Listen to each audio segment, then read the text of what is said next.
এই চ্যানেলে সম্প্রচারিত সকল খবরই সচেতনতামূলক এবং শিক্ষণীয়, কোনো কিছুই প্রভাবিত নয়।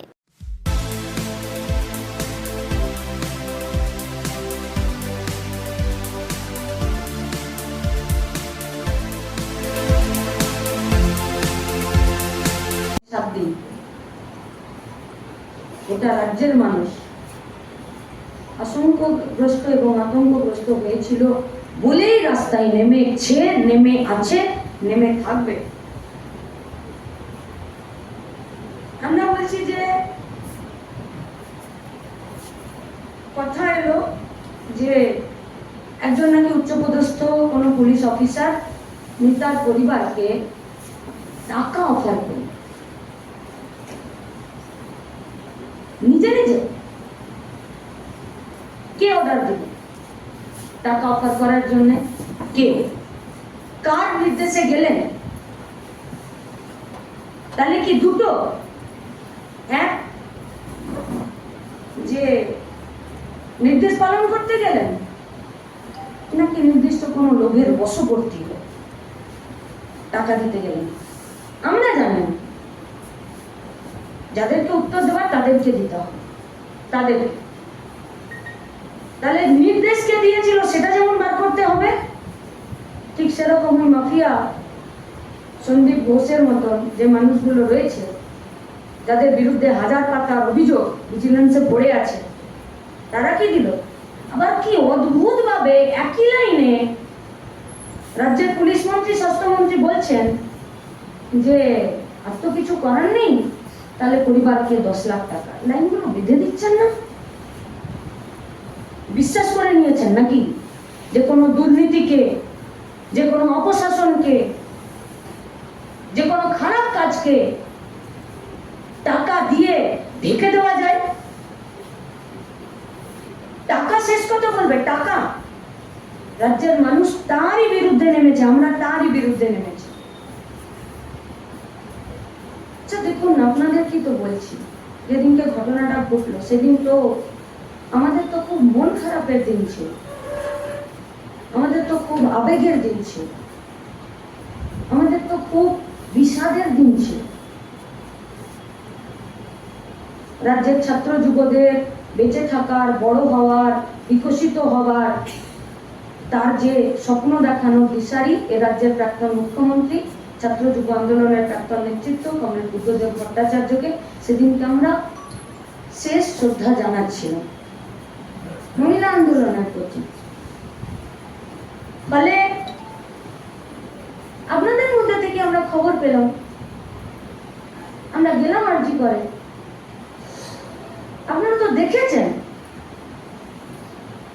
তো গোটা রাজ্যের মানুষ দেখলো। নিজেদের মান সম্মান, নিজেদের আমাদের যা ওখানে দাঁড়িয়ে থাকা, আমাদের যা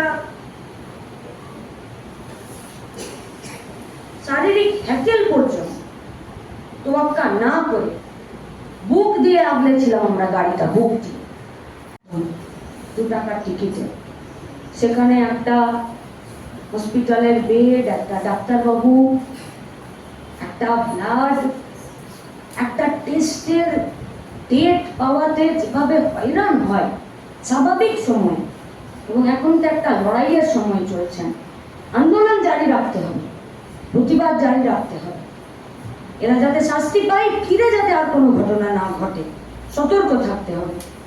কিন্তু যে প্রান্তিক পিছিয়ে পড়া গরিব মানুষেরা সরকারি স্বাস্থ্য ব্যবস্থার উপরে নির্ভর করে আছে, তাদের পরিষেবার দিকটাও কি করে ভাবা যায়, আমরা আপনাদের কাছে আবেদন করব।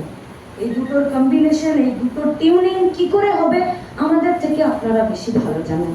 তাই ওই ডাক্তারবাবুদের কাছে এই বিষয়ে চিন্তা ভাবনা করার জন্য আমাদের এসএফআই ডিওয়াইএফআই একবার পক্ষ থেকে আমাদের আবেদন চলল। लड़ाई अभी खत्म नहीं हुआ है, संघर्ष अभी जारी है, क्रांति अभी लाना है। একদম এই মেজাজে আমরা থাকতে চাইছি। কিন্তু ঘটনার দিন থেকে কয়েকটা বিষয় প্রতিনিয়ত আমাদেরকে হন্ট করছে, প্রতিনিয়ত। যে দেখুন, রাজ্যের পুলিশ মন্ত্রী, স্বাস্থ্যমন্ত্রী, পুলিশ এরা সবাই মিলে বলছে দোষী তো ধরা পড়ে গেছে। তাহলে দোষী তো হলো সিঙ্গুলার নাম্বার, দোষীদের হলো তো প্লুরাল। এই ঘটনায় কি কেউ একাদশী? তাহলে দোষী আর দোষীদের, এ তো হেল এন্ড হেভেন্স ডিফারেন্স। তাহলে দোষীকে সামনে রেখে দোষীদেরকে আড়াল করার চেষ্টা, তো মেনে নেওয়া যায় না। কেন করছেন? পুলিশের এই কাজ কেন, কিসের জন্য? পোস্টমর্টম রিপোর্ট তো যা বেরিয়ে গেছে বাইরে, সত্য মিথ্যা তার যাচাই, তার ডিফেন্স, যা করার যারা করার তারা করবেন, যারা দায়িত্বে আছেন। ট্যাক্সের টাকা মানুষের ভোট, যাদেরকে দায়িত্ব দিয়েছে নিরাপত্তাকে সুরক্ষিত করার জন্য, আপনারা বলবেন। কিন্তু পোস্টমর্টম রিপোর্ট তো বেরোলো, সেখানে তো দোষী বলছে না, সেখানে তো দোষীদের বলছে, একাধিক ব্যক্তি। তাহলে বারবার কেন বলছেন দোষীকে ধরেছি, দোষীকে ধরেছি? কি আড়াল করতে চাইছে? আচ্ছা, আমরা জানতে চাইছি পরিবারকে, কে ওই মহানুভব ব্যক্তি যিনি ফোন করে বলেছিলেন যে মেয়েটি সুইসাইড করেছে, কে কে তাকে নির্দেশ দিল পরিবারকে জানাতে যে সুইসাইড করেছে? সুইসাইড করা মেয়েটির যা ছবি পাওয়া যাচ্ছে, একটা বাচ্চা ছেলে দেখে বলে দেবে যে এটা কি ঘটছে। আর আপনারা তো স্বাস্থ্য ব্যবস্থার সাথে যুক্ত, আপনারা তো ডাক্তার, আপনারা তো ওই নিয়ে রাত দিন আছেন। আপনাদের কাছে তো আমরা নাড়িটা বাড়িয়ে দিই যে দেখেন তো আমার কি রোগ হয়েছে, আপনারা তো নাড়ি টিপে বলে দেন এই টেস্ট করতে হবে। একটা ব্রুটালিটিতে শিকার, নারকীয় তাণ্ডব, নারকীয় অত্যাচার যে মেয়েটার উপরে হলো, আপনারা বললেন সুইসাইড করেছেন। কি লুকাতে চাইছেন? কি আমরা প্রশ্ন করতে চাইছি যে পরিবারের মৃতার মা বাবাকে কেন 3 ঘন্টা অপেক্ষা করতে হলো তার মেয়েকে একবার দেখার জন্য? কোন পুলিশ অ্যাক্টে, ভারতবর্ষের সংবিধানের কোন ধারাতে আছে যে মরে যাওয়া মেয়েটার মা বাবাকে একবার টালা থানা, একবার এখানে 3 ঘন্টা অপেক্ষা করতে হয়? নিজের ওই মরে যাওয়া, যাকে ভেবেছিল, স্বপ্ন দেখেছিল যে মেয়েটা ডাক্তার হবে, তার মুখটা দেখার জন্য এভিডেন্স লোপাট করতে চাইছেন? কি কি মৃত সন্তানের মুখ দেখতে গেলে পা ধরতে হয়? মৃত সন্তানের মুখ দেখতে গেলে আর্জি করতে হবে, আবেদন করতে হবে? মানবিকতা এটা? কোন দিকে যাচ্ছে আমাদের রাজ্য, আমাদের প্রশাসন, আমাদের এই সমস্ত দপ্তরগুলো? কোন দিকে? কারা ব্রেক করছেন এটা?